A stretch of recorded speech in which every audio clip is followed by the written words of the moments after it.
Welcome, everybody. Welcome back. Happy New Year. Hope everyone has had a nice break. And I'm Denise. For those who don't already know me, Denise Davis Gaines, and I am your host today. I am coming, excuse me, a little froggy throat there. Just want to acknowledge that I live and work on the Haldeman track, the land promised to the Six Nations that includes 10 kilometers on either side of the Grand River. We acknowledge and thank the history and legacy of the Anishinaabe, the Haudenosaunee, the Attawandaron neutral peoples, and we offer our gratitude to the Indigenous peoples who care for and through the treaty process, share the lands on which we live, learn, teach, and prosper today. So thank you for letting me share that today. We're very excited today to be back in school, back into a master class. We are going to have Dr. Albert Wong with us today.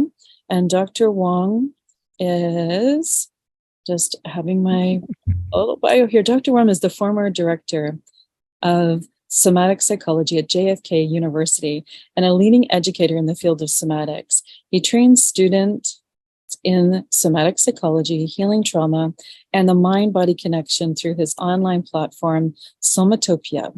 And that's www.somatopia.com. So thank you again, Dr. Wong, for being here. Welcome. Yeah, thank you. It's such an honor to be here again.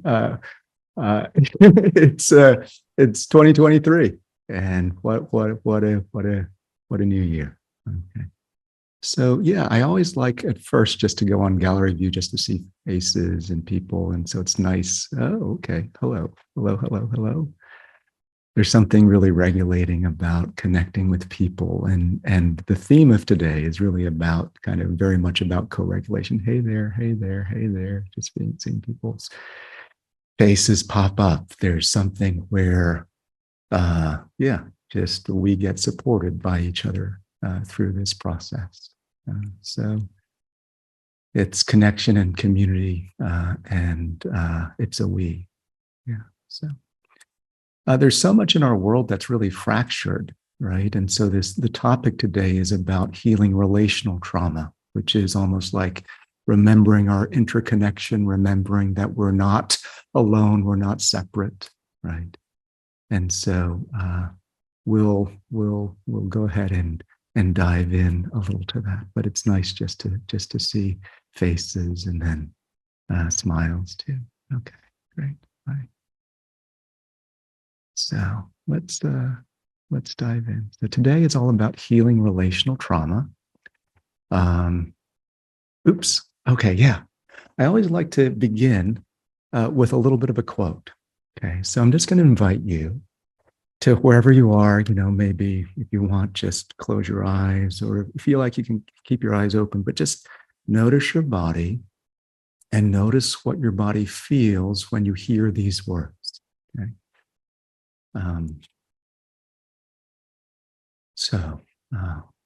When you remember painful things from your past, when you remember painful things from your past, and when you feel empty, lonely, or heartbroken, when you remember painful things from your past, and when you feel empty, lonely, or heartbroken, don't run. Don't run. Look into the eyes of those memories and declare, don't visit me anymore. Don't visit me anymore. I don't belong to you. I don't belong to you. I belong to love. I belong to love. Okay. Yeah. And so I'm just going to invite you, right, just as you kind of have experienced kind of those words, just to sense, and maybe I'll invite maybe chat to come open just for a moment at least, and you to just type into the chat what somatic feelings arise with you when you hear that poem. What arises in you, what gets evoked.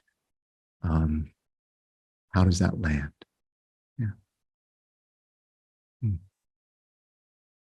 What physical sensations, what experiences, what recollections?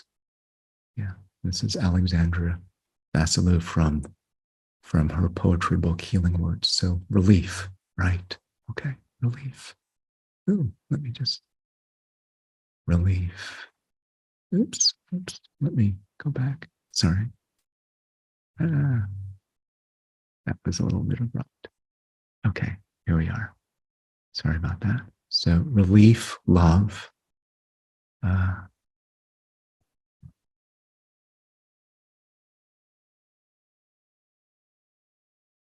There's an interesting kind of sensory thing. A tugging or pulling in my throat, a warm vibration in my brow, right? So a warm tugging in throat and a warm vibration in brow. Okay, kind of throat. Yeah. Brow. Okay. Just the word love. Yeah, love again. Okay. Ease, support, heart is held. So relief, right? Kind of sometimes goes with ease. Support. Freedom, ease. I'll put that with freedom. Yeah, freedom. Oopsie. Okay. Yeah. Tightening and tingling in heart, a want to react, but then softening. That's beautiful, right? There's something about the heart area that seems to get open. Maybe the throat area, maybe the heart area. And then a softening. I love that word. We'll talk about softening, right, today. Right. Had a bad feeling in the stomach. So it's not all just warm fuzzies, right? Sometimes it's, kind of like a bad feeling in the stomach. Okay. Sorry to hear that, Vanessa. That's okay. It's, all sensations are welcome, right? So, okay, bad feeling in stomach. Okay. Sometimes when we get when love is in the room, it's not always kind of pleasant, right? Sometimes it hasn't been pleasant, right? So softening again, softening in the heart, the chest, right? Teary eyes. Yeah, I'm going to put that maybe with kind of relief, love, teary eyes. Okay. Expansive, so much more than the hurts or pain, right? So ease, freedom, expands. Right? Tightness in upper body. So noticing that. So there's both kind of the release and then the tightness. Okay. Tightness and then relaxation, right? Cara is mentioning that tightness and relaxation in the heart space. So, and just to name, and I always forget how kind of much or hip to the lingo you are, but this movement between tightness and softening, that's what we call pendulation. It's a natural process that happens when we're trying to heal from trauma.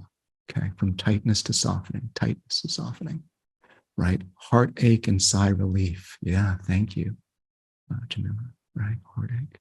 Right, so there's the relief, and then maybe the heartache, kind of the maybe teary-ish. Warmth and connectivity. Right, we have the warmth. Right, curiosity about how your past shows up in your present in an acute way. Right, okay, so that's inquiry, curiosity. Curiosity is one of the, is it the 8 C's in IFS? Right, it's a sign that you might be in kind of self, right? Okay.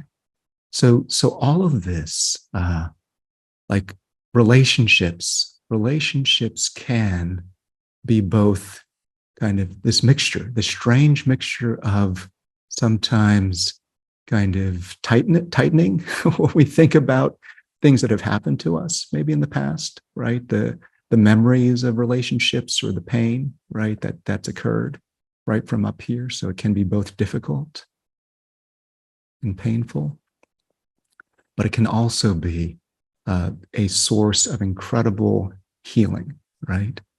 It can be kind of love, right? And this movement back and forth between, this is painful, this is difficult, but I don't run. I kind of remember love. It's that's the general pathway towards healing trauma. Okay.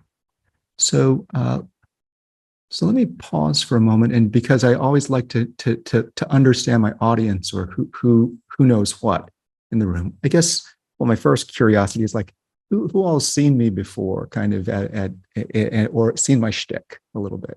Okay, so a number of people. For who am I new to? Who's not seen me before? Okay, so there's some people who haven't, kind of. All right, so all right, that's good. So who here feels like they understand or have a pretty decent background in trauma therapy? Like, who all feels like, and you can, yeah. Okay, so some, maybe on a scale of, okay, so range. Um, uh, who, what's, okay, and for whom is like trauma therapy kind of a new-ish subject, right? Oh, wow. So a lot of you have got, okay. So, well, there's, okay. So there's a little bit, so some people, but most of you are pretty hip to it. Okay. If I said the word CYBAM, how many of you know what CYBAM means? Raise your hand. Okay. And how many of you don't know what CYBAM means? Okay. So a fair number don't. Okay.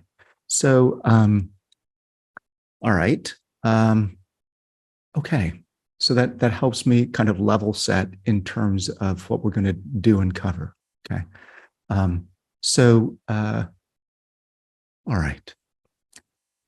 So what we're going to do is we're going to go over the basics of, let's see if I can pull up the slide. So the agenda today is going to be, let's see. Okay, here we go. Let me share my screen again. Okay. So what we'll do is we will talk about trauma, talk about what relational trauma is, and then we'll talk about the steps to healing relational trauma. So that'll be the agenda today. Okay. So, all right. Let me. So because there's people who are a little bit newer to stuff like CYBAM, let's go ahead and go over some of the basics, and then bring everybody up to speed, and then add the relational dimension to it, because I think a lot of trauma therapy does not include the relational dimension. Okay. And yeah, it's really critical and important. So here we go. All right. Okay, we got the drawing. Okay, I always like to draw little smiley faces, but we'll say goodbye to him for now. Okay, so so let's ask the question. So what is trauma? What is trauma? And go ahead and you can type, maybe we'll open the chat again and just invite people to type in what you feel like trauma is. Okay, so what is trauma? At least when you think of that phrase trauma, what does that mean for you? Okay, thanks. Yeah. So what's trauma? Okay. Yeah.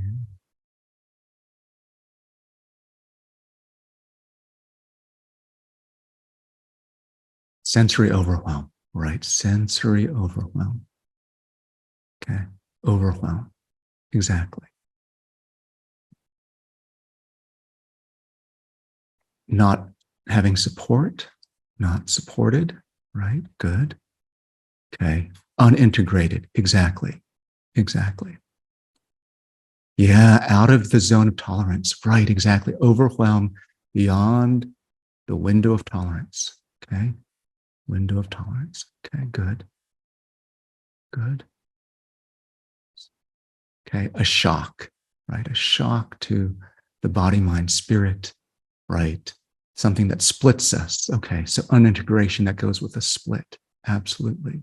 Okay, the past lingering in the body, right? The kind of, maybe we haven't been able to integrate the past with the present, right? So overwhelming past experiences, there's a sense of a split, maybe even a wound, right? Yeah. And the word rupture. So all these things, split, wound, rupture, those kind of go hand in hand, right? Dissociation kind of goes with split. Okay, great. Nervous system overload, right? Thank you. Dissociation, exactly. Very good. Okay, so all of this is exactly right. All of this is exactly right. So so that's kind of how trauma happens. Trauma is something that puts us beyond our window of tolerance, right? Into sensory overwhelm, right? There's not enough support. It shocks the system. It causes a split, right? A wound, a rupture, sometimes dissociation, right?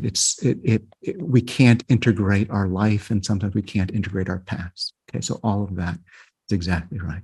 Okay, so diagrammatically, it looks like this.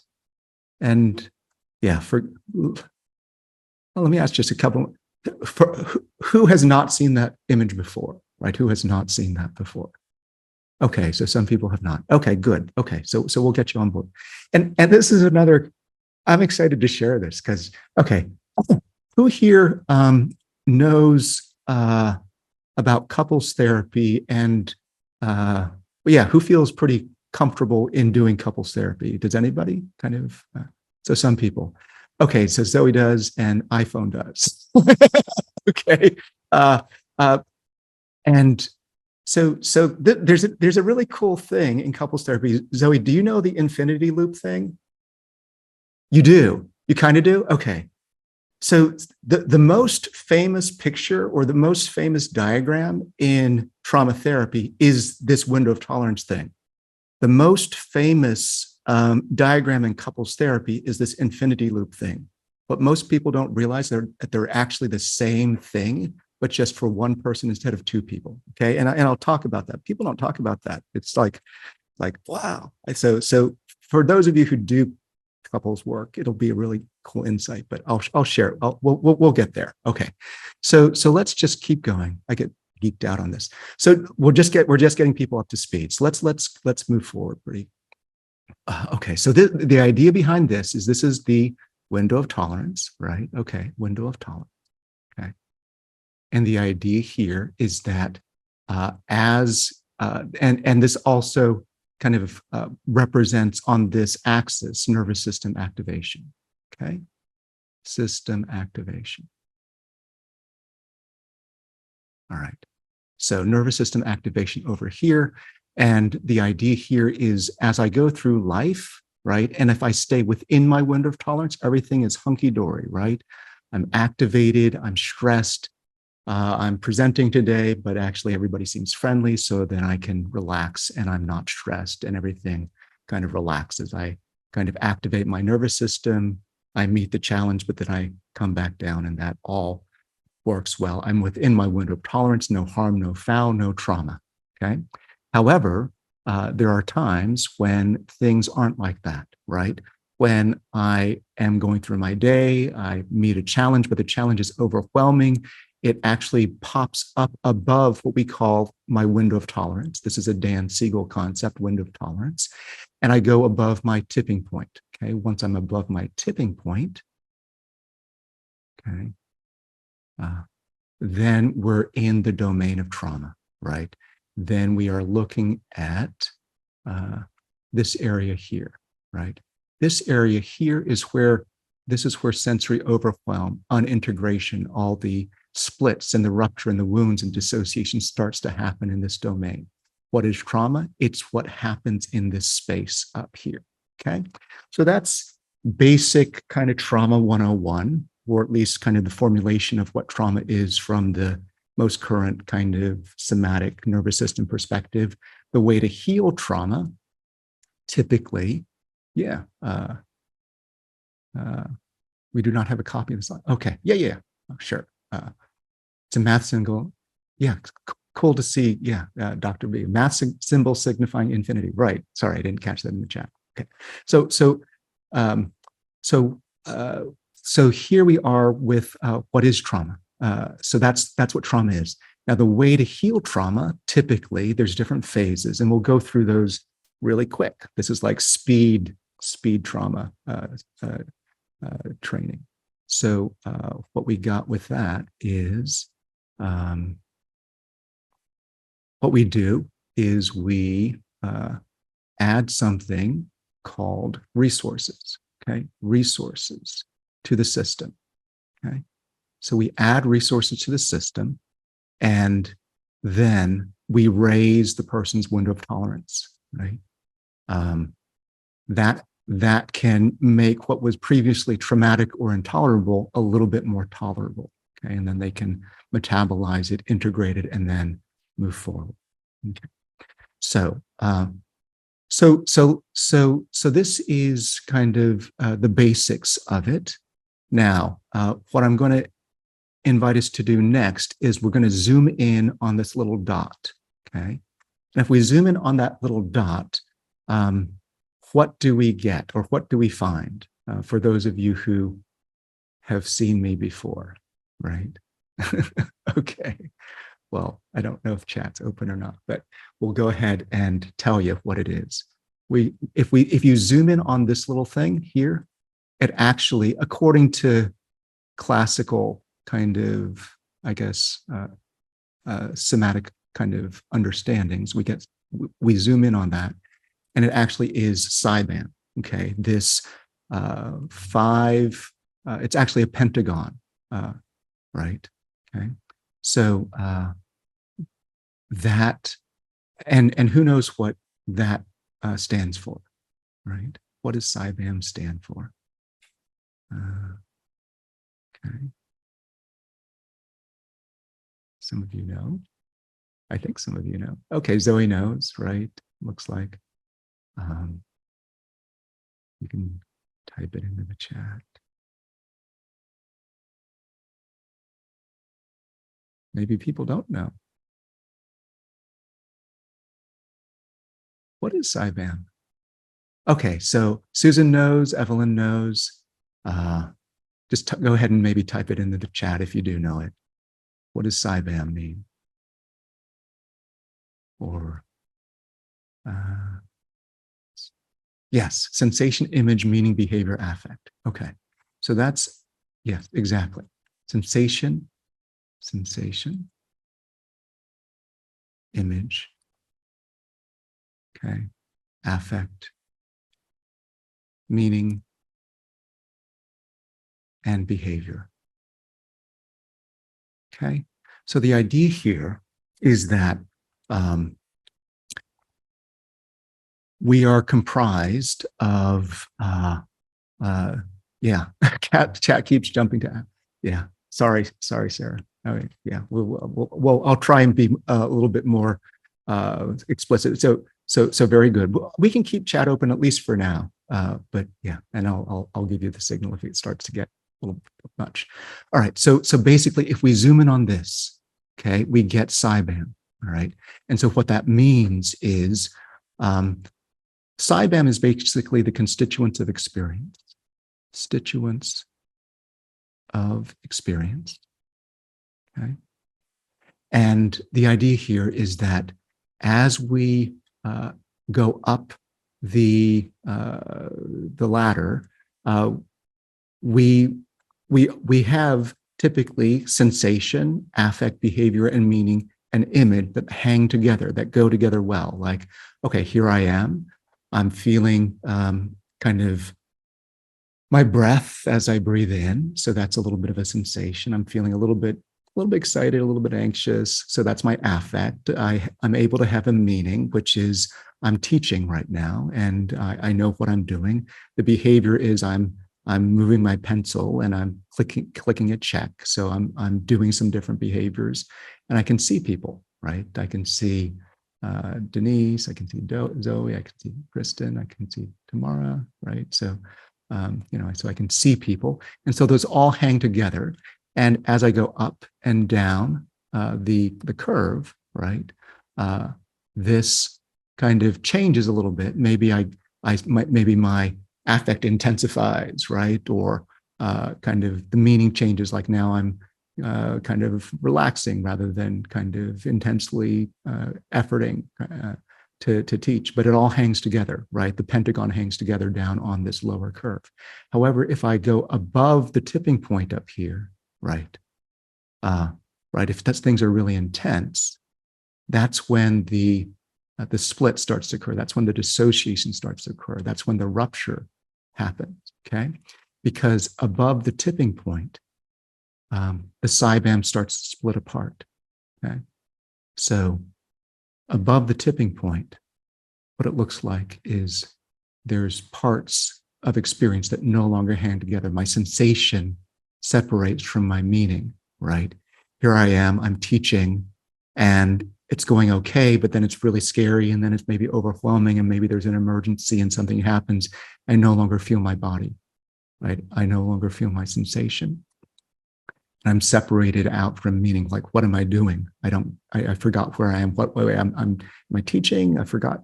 Or sometimes images start to fade away, okay? So images break off from the whole, okay? So during trauma, splitting happens, and it splits along the cybam. Sensation breaks apart, affect breaks apart, meaning breaks apart, okay? Now, and the way to heal is to try and get resourced, okay? So the idea here is, okay, during trauma, maybe sensation and affect broke apart from image, behavior, and meaning, okay? It wasn't safe enough to feel sensation or affect. It broke apart from everything else, okay? So what trauma therapy is let's get you into a safe place where there's enough resourcing. Let's raise your window of tolerance, maybe with support or care or love, help you remember that there's resourcing, okay? And then maybe the sensation starts to come back online. Like, I don't know why, but I get this tight, anxious feeling whenever I see a PowerPoint slide, okay, say, for example. But there's resourcing here, there's support here. And then it's like, oh, for some reason, my body starts to shake, right? I start to remember kind of, oh yeah, I'm actually scared, right? And I have images again of like that moment when I had that traumatic kind of presentation, right? And it all comes back online. And then I have an integrated experience.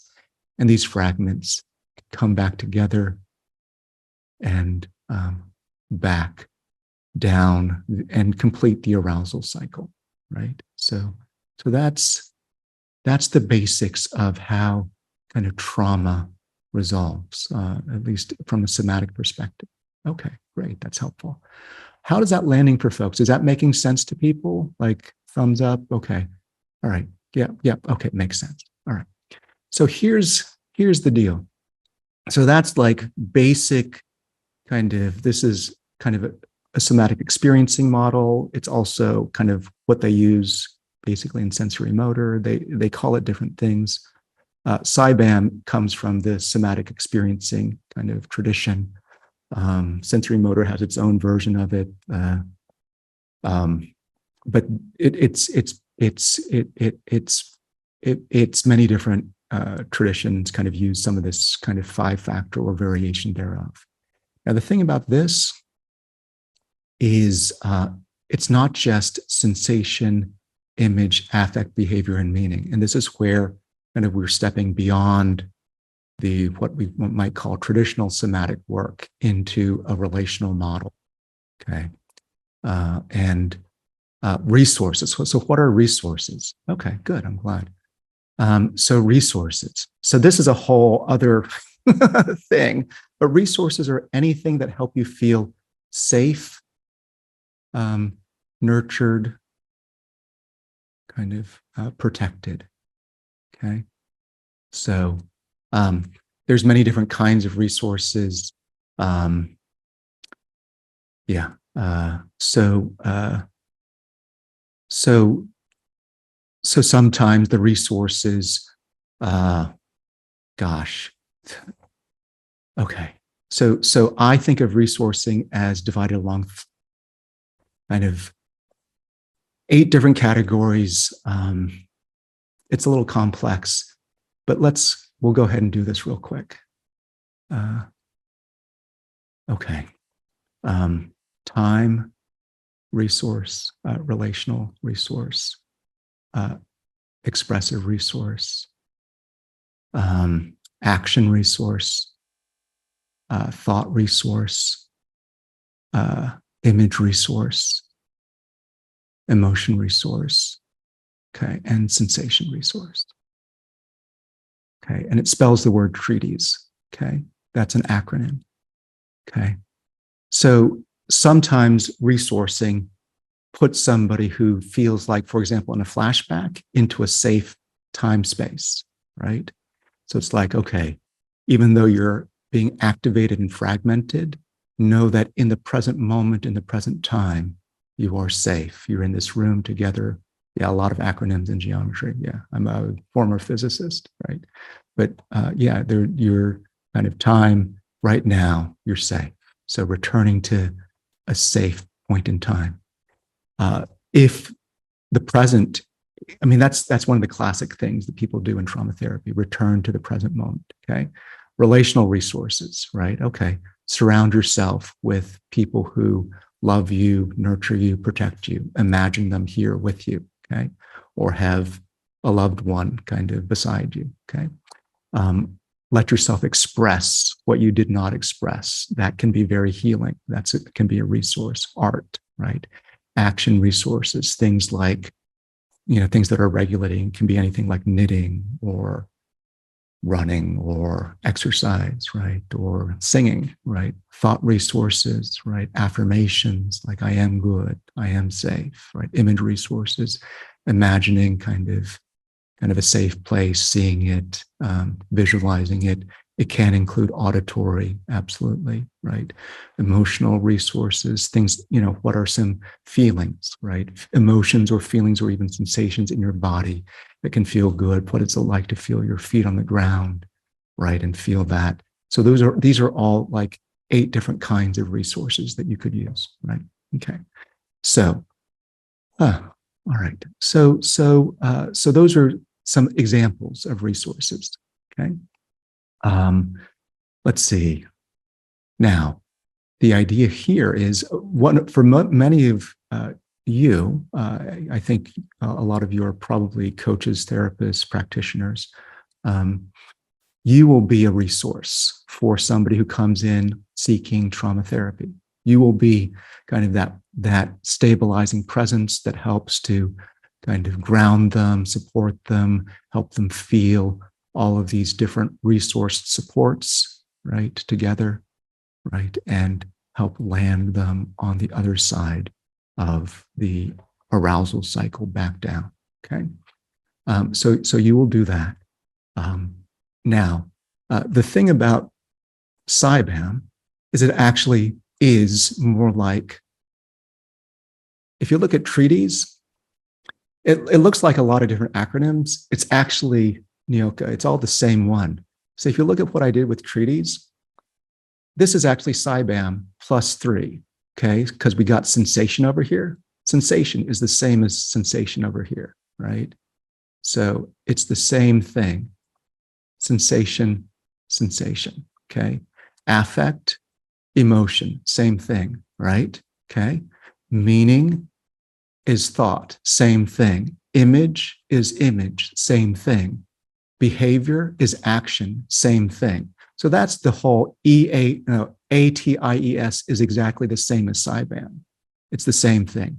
The thing that is added, that's actually important to add, is time, relationship, and expression, okay? Because that's, I think, what's missing from the classical kind of somatic models, right? The classic somatic models like somatic experiencing, sensory motor, they use the CYBAM or some other 5-factor version, but they don't include other things that split off. It's true, right? Sensation splits off, right? During trauma, right? Or affect splits off, right? Or meaning splits off. I don't know where I am anymore. Or behavior gets locked in.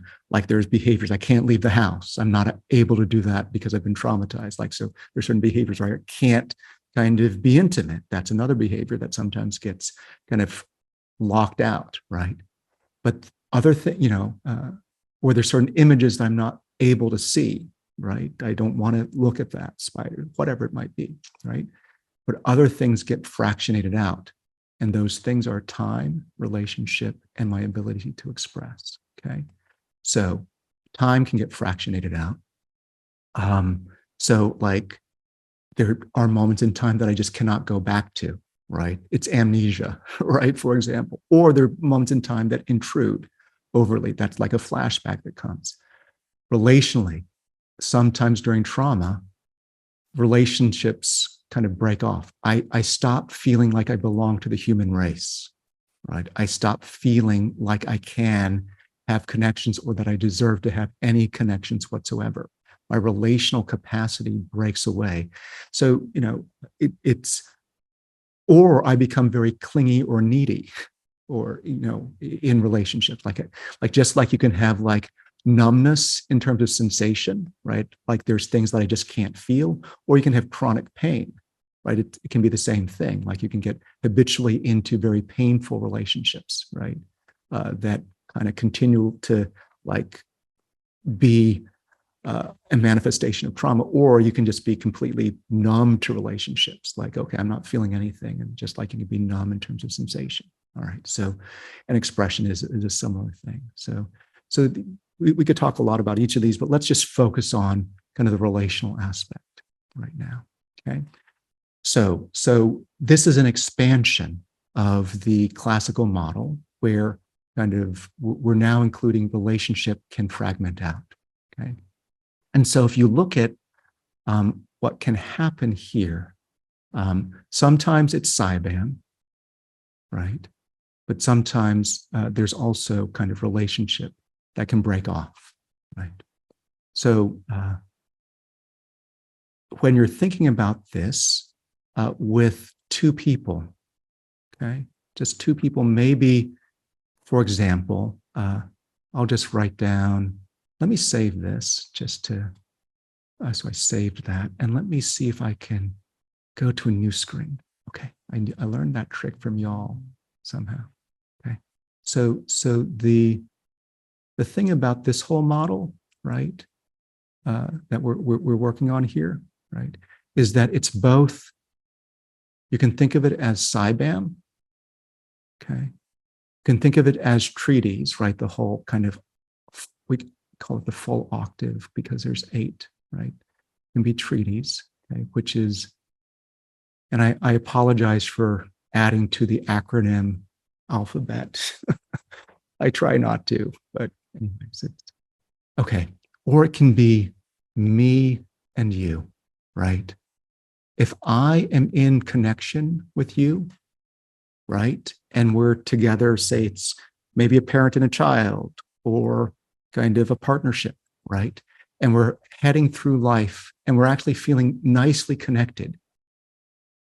It's not just an individual that can go up and down the arousal cycle. It's actually a couple or a partnership or a family can go up or down the arousal cycle. And when a family or a couple or a relationship goes above or outside their window of tolerance, what starts to happen? It's like, okay, well, we're doing well, we're doing fine. Okay, here's a task. We got to take care of business, right? Okay, take care of a kid or something like that. Okay, we're doing fine. Okay, that's a little stressful, but we managed through fine, and we're still connected and together. However, if we go above our tipping point, it's like, okay, this is stressful. Hey, why did you do that? Well, I didn't, I should have, you should have, no, you shouldn't have. And the same thing can happen. We start to fracture apart, okay? And a fractionation can occur not just at the individual level where my body goes numb. It can be like, I'm not talking to you anymore, right? You messed up, right? And so fractionation can happen at the level of the external system as well. So me and you and can start to be at odds, okay, and can fractionate out. Okay, so so how do we heal from this? Okay, how do we help people who have fractionated out and are now in a kind of, I don't want to see you, I don't want to touch you, I don't want to connect with you, you are not a person to me, and we are separate, right? Where we've broken apart into fragments. Okay, well, classic trauma therapy tells us, well, you need to resource the system. Okay, so resource the system, and then start to kind of reconnect again once you've kind of connected with sufficient resources. Now, the trick in relational trauma is that frequently the person that we would go to for support in these kinds of situations is the person themselves with whom we're at odds, right? So if we're in a partnership and we would typically turn to our partner for, hey, I'm having some trouble, I'm in an activated state, can you spot me, right? It's like, well, actually, no, because kind of we're in this kind of relational conflict, right? So it becomes problematic, it becomes challenging. So sometimes you have to use alternate resourcing kind of tools. And then when you are kind of resourced and supported, right, kind of coming back together, there's like, it's still like these little pointy things are kind of tender. It's like, ouch, ouch, ouch, right? So, because each of you are still a little bit in an activated state, okay? So let me just show you kind of some of the, and I apologize for being such a science nerd, but okay, so what happens is basically, okay, so there's one person, let's just call this person me, and there's another person, let's call this person you, right? And I'm kind of, you're a science nerd. Okay, cool. Good. Science nerds unite, right? There's something called Society of Nerds and Geeks. I think SNAG or something like that back when I was a kid. So yay, kind of yay for science nerds people. All right. So what happens when this is just say me and this is you, and your kind of activation cycle intersects with mine, okay? Because this is what happens, right? So here I am, and I'm doing okay, but then I get activated. And when I'm activated, there's all sorts of behaviors that I might do, right? So it might be, classically, they call this, there's fight, flight, or freeze. So, you know, so you can go into some different things, but frequently, maybe I'll go into fight, okay, which will cause this behavior kind of cycles into a trigger for you, right? Typically. So that's, let me see if I can draw this reasonably. So basically, my fight flight behavior, okay, my fight flight behavior becomes, okay, it's like I might start to kind of get really angry, right? Because that's okay, maybe anger, or I might start to kind of, when I'm in hyperarousal, yell or become combative, okay? Or I might kind of run away, right? Kind of vominos, okay? These things can become triggers for the other person, right? And make them go beyond their window of tolerance, okay? It pushes them into their own version of, whoa, right? You're doing that, right? They go into their version of fight, flight, freeze, like hyper or hypo, okay? Okay. I'm using terms which people in the biz kind of know, but basically fight, flight, or freeze. It pushes them into their own activated state. And when they do that, that creates its own trigger. Yeah, this becomes its own trigger, right? And then this pushes the other person up kind of along their activation cycle, right?